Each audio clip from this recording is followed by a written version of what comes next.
may isang bagay ang nakapagpaluha sa global fashion icon. Yeah, because I really believe in that. I really believe in that.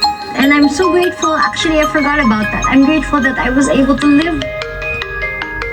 Nelson Canlas, updated sa Showbiz Happening.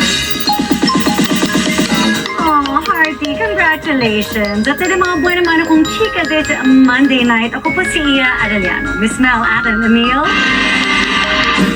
Salamat sa iyo, Iya. Salamat, Iya. At yan ang mga balita ngayong Lunes. Ako po si Mel Tiangco. Ako naman si Atom Araulio para sa mas malaking misyon. Para sa mas malawak na paglilingkod sa bayan, ako po si Emil Sumangil. Mula sa GMA Integrated News, ang News Authority ng Pilipino.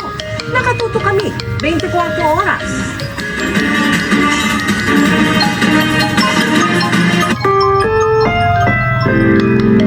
Ang programang ito ay rated SPG. Striktong patnubay at gabay ng magulang ang kailangan. Maaaring may masiselang tema, lengguwahe, karahasan, sexual, horror o droga na hindi angkop sa mga bata.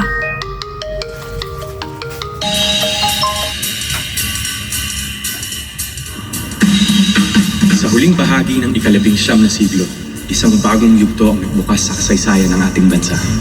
Dumating ang mga barkong bitbit ang mga bituin at guhitang bandila ng Amerika. At gaya ng Espanya, sinakop rin ng mga banyagang ito ang Pilipinas.